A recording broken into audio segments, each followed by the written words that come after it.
त्वमेव माता च पिता त्वमेव, त्वमेव बंधुश्च सखा त्वमेव, त्वमेव विद्या द्रविणं त्वमेव, त्वमेव सर्वं मम देव देव.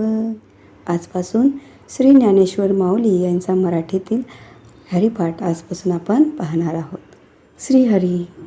यदा यदा हि धर्मस्य ग्लानिर्भवति भारत, अभ्युत्थानमधर्मस्य तदात्मानं सृजाम्यहम्.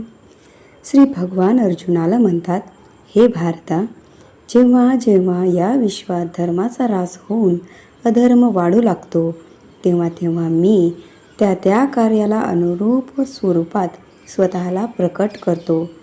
हे विश्व भगवंताचे आहे, त्यामुळे याची व्यवस्था ठेवण्यासाठी त्यांनाच वेळोवेळी या ठिकाणी अवतार घ्यावे लागतात. गीतेतील तत्त्वज्ञान सामान्य लोकांच्या दैनंदिन जीवनात उपयुक्त असूनही संस्कृत भाषेत व सूत्रमय रूपात असल्यामुळे लोकांपर्यंत ते पोहोचू शकत नव्हते.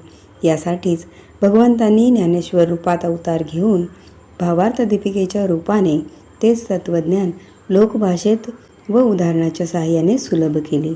शिवाय सामान्य लोकांना या कलिकाल कालात मनोप्रणित कर्मकांड आचरता येणे कठीण आहे, हे पाहून हरिमुखे म्हणा हरिमुखे म्हणा अशी नामजपाची सहज सुलभ साधना देणाऱ्या भागवत धर्माचा प्रचार करून लाखो लोकांना परमार्थाकडे वळवणाऱ्या भक्ती मार्गाची पुनर्स्थापना त्यांनी केली.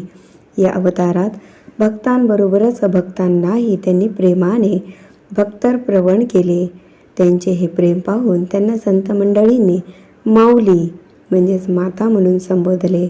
पंढरपूर क्षेत्री भगवान पांडुरंगाच्या विठ्ठल विठ्ठल या नामघोषा इतकाच भक्तिभावाने आजही लाखो भाविक निवृत्ती ज्ञानदेव सोपान मुक्ताबाई हा नामघोष करून पंढरी दुमदुमवून टाकतात. तो भक्तीचा सोहळा काय वर्णावा.